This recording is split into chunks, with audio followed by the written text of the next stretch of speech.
Hi there again, and I think the person that was a little bit coffee has stopped, so we should be able to hear each other now. Now I did forget one thing. I forgot to show you how to do the tags.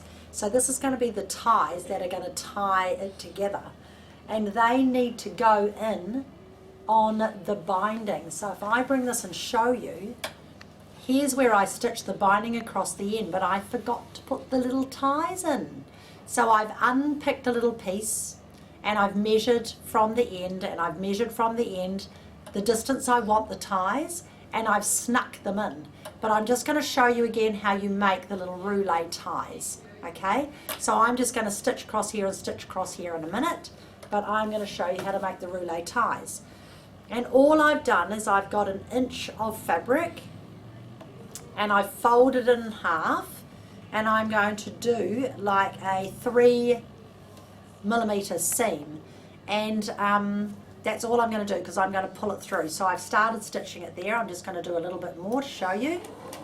Just back stitch. And to do that, what I've done is I run the raw edges right side to right side, the fabric, and the raw edges are on the inside of the foot, and I'm just straight stitching down on the inside of the foot. And my stitch length is only 2, because I wanted a very strong little stitch. And then I sew down a bit further, and when I've got it long enough, I just back stitch. And I think you'll be able to see here, because I've done this little piece in black thread. So there is my tiny little seam. And by doing a nice little seam, I can pull it through quite easily without having to trim anything. But what I do like to do is I like to cut this on an angle, because it makes it easier to pull it through. Okay? So what I'm going to do is I'm going to get my trusty loop turner, which is this lovely long thin piece of wire with a hook on the end, and I'm going to find the opposite end of my fabric, and I'm going to push this through the end, and you'll see the little hook there. I'm going to hook it around the end of my fabric, and then I'm going to gently pull and keep the tension with my hand on the right hand side, my right hand, keep the tension, and then just pull my fabric through the loop. Isn't that brilliant? Love it. And that's how you make your little loop ties. And you can do it for all sorts of things. So while I'm here, I'll just show you also, because I have to make the handle. So if I'm going to make a handle, I could actually use the rest of the scraps of this. So I might cut a piece. I'll just stitch a piece to show you. And what I do is I use a piece of wadding. So I just cut a piece of wadding, and I'll just make one this long, and I'm going to use that fabric. So I'll just make this long and show you how to make a little tie, a handle should I say. So here's my fabric that I had. So I'm going to fold it the opposite way. I'm going to put it right side to right side, and I'm going to stitch it forward and reverse because I want that nice and strong. And I'm just going to sew down here. I won't use this one because it's got a join in it, but just to show you, right side to right side. I use a loop turner a lot. I find it brilliant. So this is just a really quick and easy way of doing a handle. And a back stitch. And cut it on an angle because it makes it easier. Okay. Then get your loop turner and thread it all the way through the end and hook it over the end. Can you see that nice and clearly? So there's your little hook.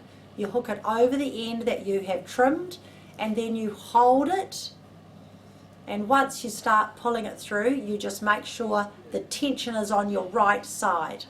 Now if it doesn't go, then you just help it along the way, and sometimes I need to put a bit of lick and spit, I call it, on here, and then help it roll, and it holds the fabric. So there we go. Oh, don't take the tension off your right hand side or else you will get stuck on how to pull it through. So I need to just feel where my hook is. There we go. Now once you've pulled this end through, you can actually just leave that and pull that through nice and firmly, and that will come through really nice. Now you can iron this with the iron flat, and then I want to make it firmer, so I'm going to put this through. So the way I do that is I put my loop turner back through here, and I hook a piece of wadding into the hook nice and strong. Don't put it so it's going to undo. Put it in there nice and strong. Oops. There's one thing to say and another thing to do it. Make sure it's hooked in really well. That's it. And then I'm going to pull with this hand. So I'm going to hook.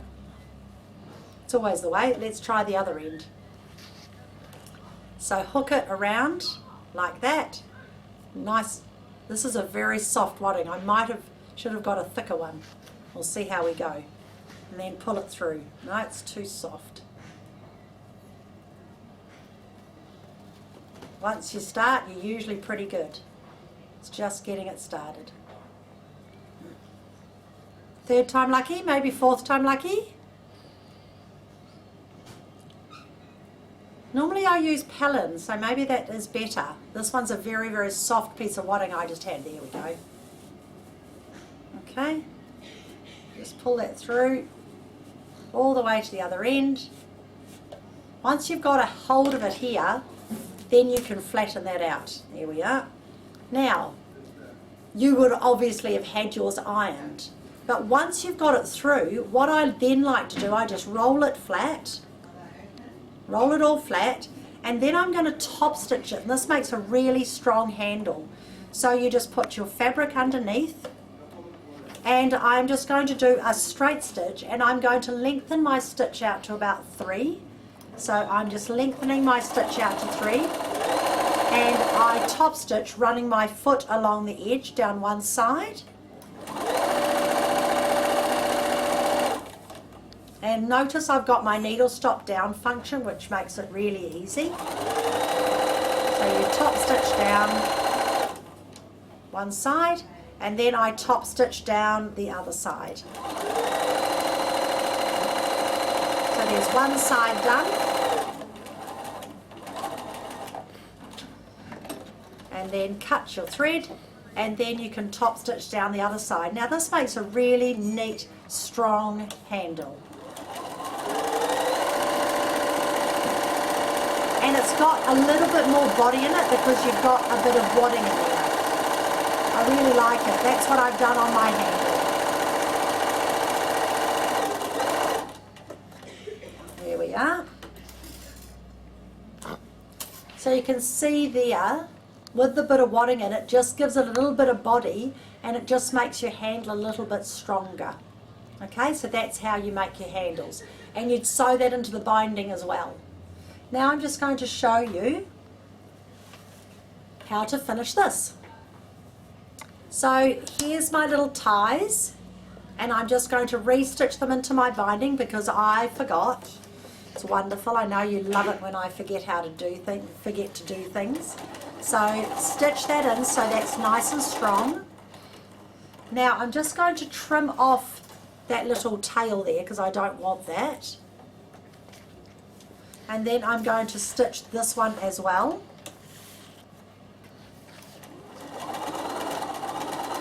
And it just makes that nice and strong.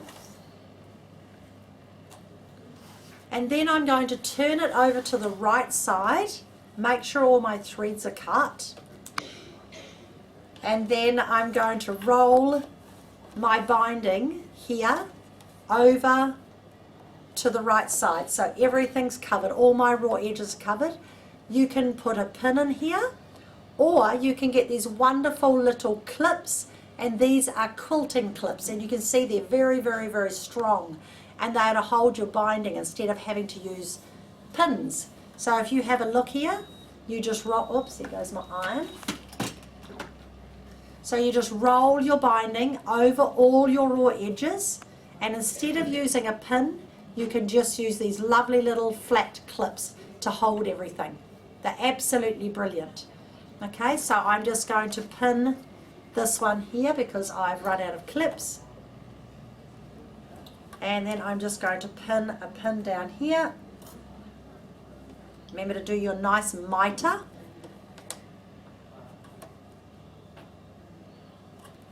And there you have your piece of fabric with your binding and your ties in.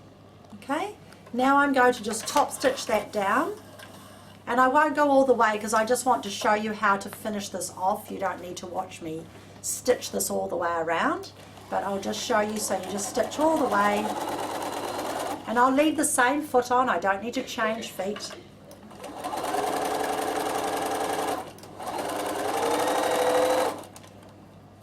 Just top stitch that down, and I'll do a corner for you.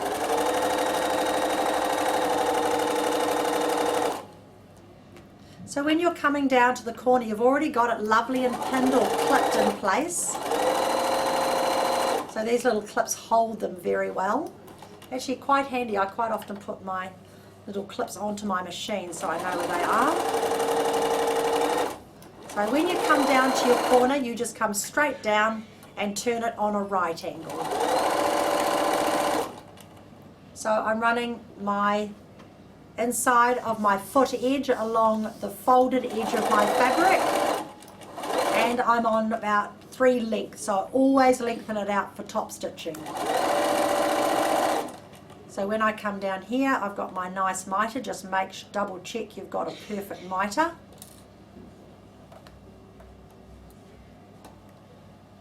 So fold it and flip that up.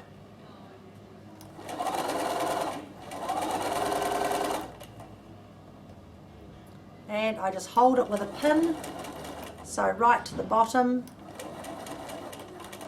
and then the needle is stopped down because I've got the needle stop down function on.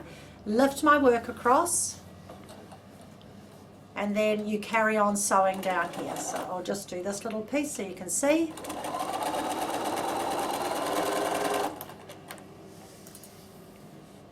And make sure your ties are out of the way so you don't stitch them upwards. You want them to stitch down like they are.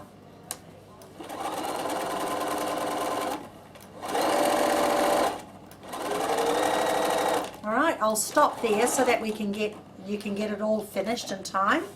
So I'll just stop there. So you can see you've got your bindings all stitched on here beautifully. And the best part is it's all neat and tidy on the back, and that's because of the way we stitched it. So there's no black stitching coming through to the back. It's all double stitched onto that binding, so it's nice and tidy. Now across the top here, when you've stitched that, you're going to clip that off there, and I'll just stitch the end of this binding on so I can show you how to do the Velcro. So I'm just going to stitch that last little bit, even though I'm not stitching the whole thing, just so I can show you how to do it. Okay, so just stitch that last little bit of binding on.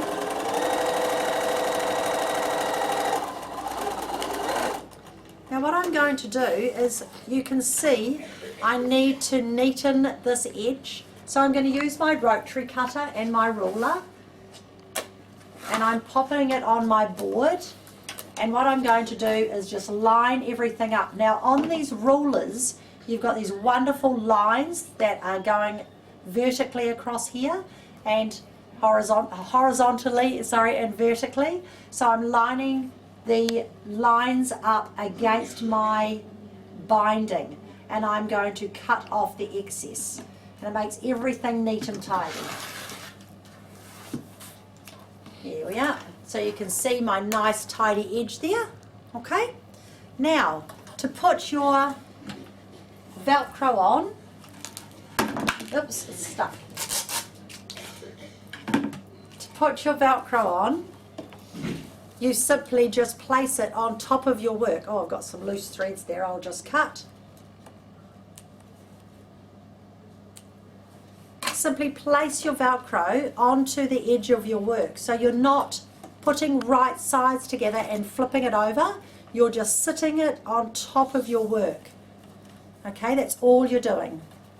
Just sitting it on there, and you're going to top stitch. So obviously I'll want to top stitch that with white thread. I won't want to use black thread. So I'll just put a couple of pins in place to hold it.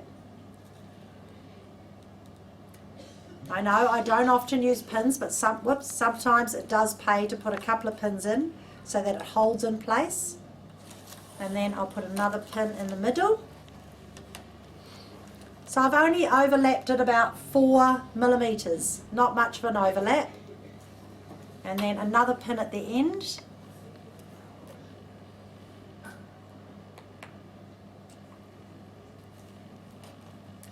Oh, it's a little bit tight. I'll just flatten that down. I was pulling it a bit tight.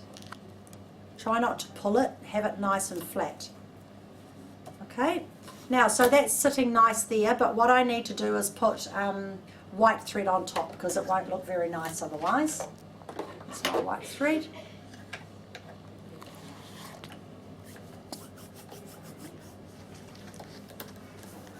Oh, I've put my thread away tidily and I couldn't undo it, so I was pulling it and nothing was happening because this thread has been put away nice and tidy on the edge. So what happens with your thread when you're finished, if you come to the end of your reel and you just simply wind it around, it will tie your thread in place so it won't unwind. So I just had forgotten to unwind it like that.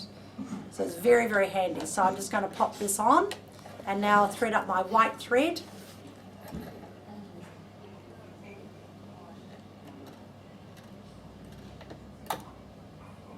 And use my needle threader because it's amazing. And now I'm just going to top stitch this on. I can just use straight stitch for this. It's not going to have a lot of pull on it. I don't really need to use zigzag. So I'll just straight stitch this on, and like I said, it's about a 4 mil overlay, which I'll show you in a second. So forward and reverse, so it's nice and strong at the end there. And I'm just running my foot along the edge again, the inside of my foot. Take the pins out as you come to them. Remember, don't go sewing over pins if you can avoid it. Graham in the workshop would be appreciative if you didn't sew over pins. Now once you get to the other side, what you're actually going to be doing is turning it over and top stitching it. So top stitching it. So you're going to be stitching it down again. So come to the end, like that. Cut your threads and then make sure you cut them at this end as well so it's nice and tidy. And then all you're doing is turning it over and top stitching it. Okay, so it's going to have a double top stitch, one stitch to put it on and then a top stitch down. So now I'm top stitching it from this side. So luckily I put the white thread on because again I need to use the white thread forward and reverse, and then top stitch it down.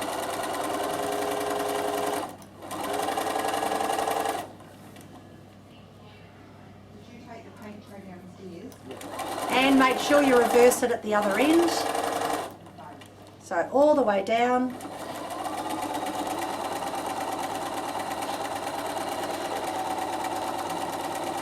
And then reverse.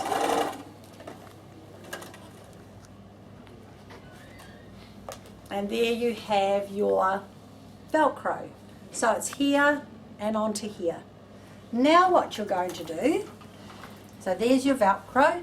Now what you're going to do is you're going to get your piece of flannel.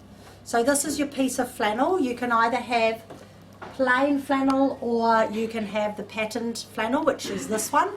And I'm going to lay it down. This is a lovely long piece of flannel. It's probably a little bit too long actually. I've left a raw edge there to show you. Oh, the raw edge is going this way. So I have actually roll edged around these edges to make them nice and neat and tidy. So I'm just laying this down. How far are we? That's about perfect. So that's why I wasn't worried about the stitching on this one because it's all covered. And then I'll get my roll just so I can show you. So I'll take this one undone and get my roll. I think you're going to enjoy making these because they are a lot of fun and they're very, very useful. I have given you the measurements for where you put your Velcro, but if you want to work it out, you simply put one piece of the Velcro onto one side of your roll. Just move this so you can see. And then to know where the next piece of Velcro is, you roll this, roll this, roll this, and it needs to go where it's going to stick onto here. I'll do that again. So roll, roll, roll, and it's going to need to stick right there so I can see exactly where that piece of Velcro needs to go, and I'm going to pin it on and double check. Okay, so if I show you up here like this, here's my piece of Velcro that I want to stick it onto. So I roll, roll, and then make sure, and that's exactly in the right place. So I'll pin that onto there. And what I can do, because I've got that worked out for you, you don't have to worry, but what I can do here is I can actually trim that little piece off because I wasn't sure how long I needed to make it. So that can be trimmed off because we don't need that piece. Now this time you're actually going to stitch down both sides, this side and this side, with straight stitch. Okay, I can trim off that little bit of Velcro there because I don't need that piece. And I've got black on the bobbin, which I don't need to worry about, that will be fine, and white on the top. And now I can stitch down both sides, and you don't have to worry about those raw edges because it's all going to be nice and neat and tidy underneath. So just stitch down. I'll just fold that over so you can see that. So once again, what I've done is I've run the inside of the foot along my Velcro.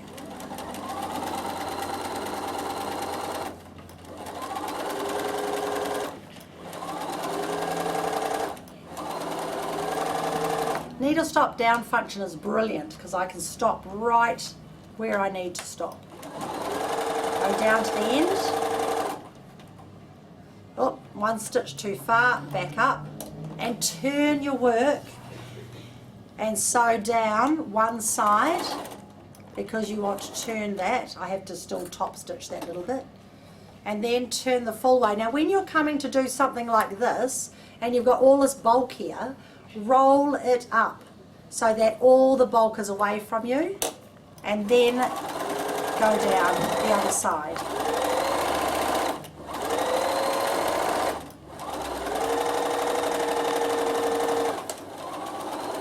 And when you get to the other end, just stop with the needle down, turn your work, and finish off the other end. So you have got now all your fabric all joined into there to make your little quilt holder, block holder I should say.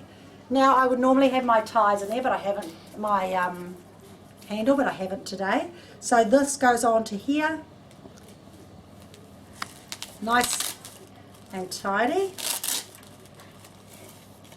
and then roll, roll, roll, and now my Velcro has stuck exactly in the right place, as you can see here, right across here, and it's going to hold that nice and neat and tidy. So this is one of the reasons why I wanted to show you that I didn't need to worry about my stitching, and that's why I was showing you how to change your tension, because I knew that this was going to be covering my piece. So you can see that's really, really quite fun, and it's neat and tidy, and then I can just tie my ties up both sides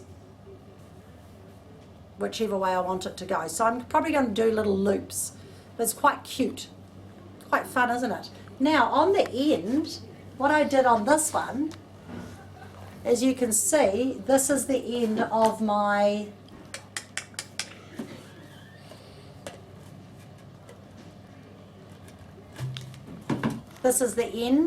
roll, and I've just done a circle with a bit of wadding and made a little pin cushion. And to do that, all you do is you cut the circle, the measurement that I've told you, and you can even see I've joined fabric, and I'm just going to do a running stitch. Now this running stitch is what I use when I'm doing my shoulder seams on my blouses to ease in my shoulder seam. So this is exactly the same method. So I'm going to put it on the longest stitch length possible, and I'm just going to run my foot along the edge. Now the secret to this is do not overlap where you started. You can ask the ladies in my class on Wednesday night. I kept overlapping it and I couldn't pull it up. It was pretty funny. So when you come round, you must stop. My iron to tell me to turn it over. You must stop before the end of your 2 ties. Now let me see if I can show you that. So here I've got where I started, and here I've got where I've ended. So you must not overlap those, or you will be not being able to pull it up. Okay, so now what I've got here, I'm going to lay this right side down, wrong side up, and I've got some old wadding. You could use wool wadding in this if you're going to have pins in permanently, but this is a bit of a novelty. So I'm going to put my wadding down, and I'm going to put the end of my stopper in, and I'm going to push it down really, really tight. Then I'm just going to pull up 2 ends. Now they need to be either the 2 inside ones or the 2 outside ones. So it's quite lucky I've got black or white so I can see clearly. And then I just push that down, and you can see what's happening. It's just pulling all of my ends together. Now what I want to do is, once I've pulled it in really, really, really tight, I'm going to get these 2 ends and I'm going to tie them in a knot. So I'm going to put the 2 black ends through the white ends. Don't know if you can see that, hopefully you can. Tie that in a knot. Once you've tied it once, then I want you to go round through that hole twice, and that will not come undone. And then that is nice and tight, and you can see that I've done that with the end of my stopper. So then I get these 2 here, and I'm going to cut them about there. Okay, now that's nice and tight, so that on the end of my roll, it's not going to go on this one obviously, that will fit nicely. But to finish that off, I'm just going to cut a bit of cardboard, cover it with the same fabric, and glue it on there so it's permanently on there. And you're only dealing with 1 layer of fabric around the outside, so it pushes in really, really well, but you need to hold it and then push it in tight, and that goes in really well. So I'll put my other one back on. Take that one off. Quite pretty that one, isn't it, with the fabric? There's my top stitch that one later, and I'll put this one back on to show you. So here you are again here. You've got your fabric, you've got your Velcro, and you line up just one edge of the Velcro. So I'll lay it down here. So one edge of the Velcro like that. Line it up straight, and then you roll, roll, roll, and where you've pieced the other bit of Velcro will be nice and tidy on there, and you've got your fabric roll. So that's how easy it is to make them. Now, other ideas for using these, here we are here. I'm just going to show you. So this is a fun quilt panel. I think this is really, really cute. So I've got this idea that with this, I'm not going to put any wadding. I'm just going to put a bit of sweatshirting on the back, and I'm just going to stitch through it because I want this to be a flat quilt. So it's not going to be used for anything but a play mat. So I found a roll. I can cut a roll the right size, and for this one, oh, I'm going to go this way, sorry. For this one, I'm going to Velcro that onto there. I'm going to bind it, and I'm going to roll it this way so you get to see all the fun cars. And here's my idea for this one. Inside here, you put all the fun little cars for the children to play with, put a stopper on each end, and then they can go to their friend's house or they can come to Nanny's house and they can roll out their mat, and I'll just show you, they can lay it down on the ground. So they can lay it down, they can keep it still on to their roll, and then they can have fun playing with their cars. So I think this was a little bit of a fun thing to do for a boy, and I can see that they'd have hours of fun, and then when they're finished they can put all their cars back into the little home, and then they can roll their quilt up again and off they go. So that's just a fun little idea that I thought you could do for children. And for little girls, I had an idea that you could make one of these and you could roll out a dolly's bed, and inside here you could put all the little dolls. So yeah, that's just a couple of little fun ideas that you could do for children. So yeah, I just thought that was quite neat. So that's what I'm going to do. I think it might be one of the grandson's Christmas presents. Now I just want to show you one more thing. So this was a bag that I made up out of an old quilt. So what I did was I had this old quilt that was very, very, very faded, and I really didn't like it, and I knew I couldn't use it for anything, but I did like the back of the fabric. So what I've done here is I actually went onto Pinterest and I had a look at ideas, and I saw this picture and I thought that's quite fun, but there was no instructions, so obviously I had to make it up. But I also wanted to make up some really fun little handles, which I'll show you. But this is just from an old quilt, just like this.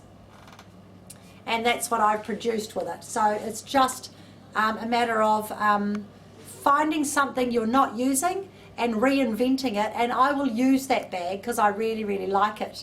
But what I've done with the handles, if you have a look, these are kind of cool. This is just a cord, and I've used fabric, and I've made really, really, really strong fabric handles just using zigzag. So I'm just going to quickly show you how to make just one piece of this so you can see. But we'll just do that after the break, because otherwise the video goes too long and I might get in trouble. So I'll do that shortly for you, and I think you'll enjoy that. So I'll show you the handles shortly.